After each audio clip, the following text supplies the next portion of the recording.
Welcome back to the DTC Concepts YouTube channel. I am here at our new flipper fix project, and house flipping is a big term. It encompasses a lot of different kind of people. You see it all over HGTV, and house flippers, unfortunately, are not all equal, and they generally get a bad name because there's a segment of them that just don't give a.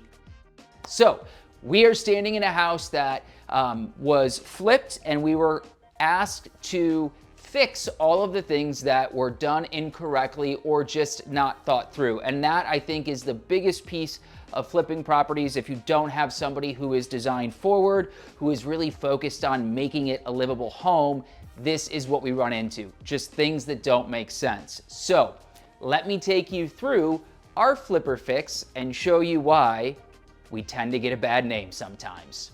Big piece of flipping, especially bad ones, is they just hear buzzwords and do that. So open concept has been a thing forever. Obviously now people are shifting away from that and they're wanting flowy concepts.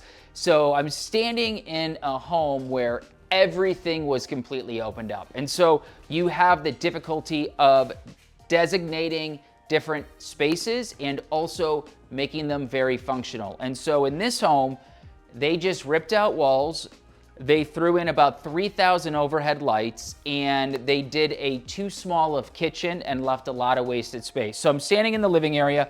Obviously we are already working in here, but you can see we've already begun to remove light. So the client did want some recessed light. We left 4 in. I should also note the lights that are staying in had to be switched anyways and put on dimmers because it was hospital lighting and not Botox friendly lighting needed.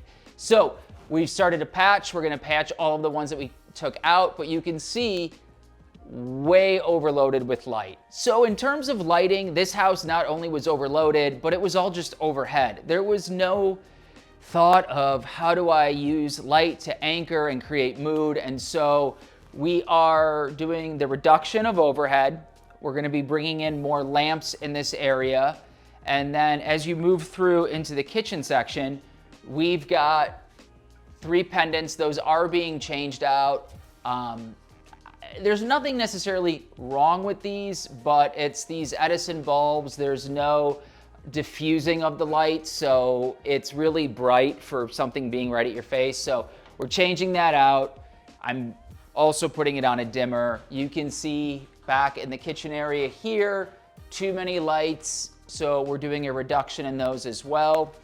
And then as we move forward through the space, we're entering the dining room. And this also, again, just had nothing that was layered. So we added in 2 sconces, and we've removed 2 lights from the ceiling because they're not needed. We've kept perimeter 4 corners here of warm LED lights, and then this thing that I don't know why is here is being changed out to something that will be better, and again, softer light. And I'm going to be bringing it down a bit more. That is too high up. It's too separated from the table. It does not create any space or mood. So the lighting is being revamped. In a perfect world, I'd do more sconces, but they cost money and not everybody sees the vision or gives a shit about the vision. So I'm happy that this client, it was really the thing that drove them to reach out to us, was somehow there was 1,000 lights in their home, but they couldn't see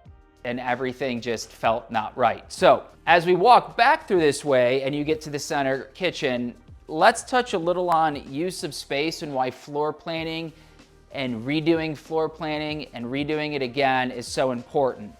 This person put in a kitchen just along that back wall and an island. We're not going to spend the money to extend this island. However, you definitely could have brought this out another 2 feet and not had to have a garbage can in a brand new construction home outside of the cabinets, but what the do I know? So along this wall, this was all just wide open space. And so I talked to the client about adding in some cabinetry. They were concerned about spacing. I explained plenty of room, and as you can see, plenty of room. So we're getting a ton more storage. Now, we're not matching what is existing, because we don't know where they got it from. So we're doing something different, and we're doing a thin shaker that still feels very clean, just like their original cabinets. They're flat front, so this is distinctively different and a warm color, but it flows. We're doing brass handles to play off of the brass handles on this side, which I'm hoping they let me change those to these brass handles because these ones are better. But you can see this is gonna be coffee bar. We're adding in electrical in the back. We're just gonna make this a designation space. Because they didn't have much counter in their kitchen, everything is overloaded on one wall. This is gonna give them 5 feet of counter, and then either end, we're gonna be running uppers from the counter to the ceiling. So this side, we will have an appliance garage. This side, we will have something smaller and then open shelving so you can do decorative items over here. You can hide a big appliance. You can put all of your coffee machines here, and it's just gonna ease how crowded the other section of the kitchen is.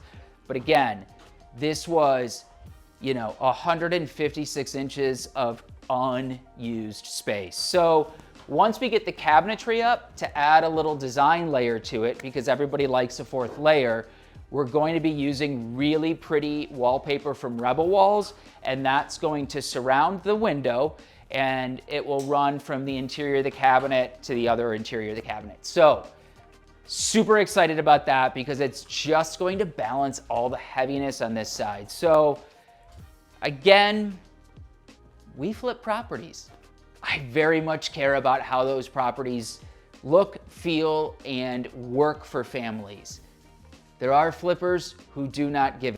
So I guess it keeps us employed with clients because we come and fix those flips. Unfortunately, flippers don't just cut corners inside. Let's pop outside and I'll show you a few of the things that we're addressing on the exterior. Standing outside, what the is this? They have lived in this house for 4 years.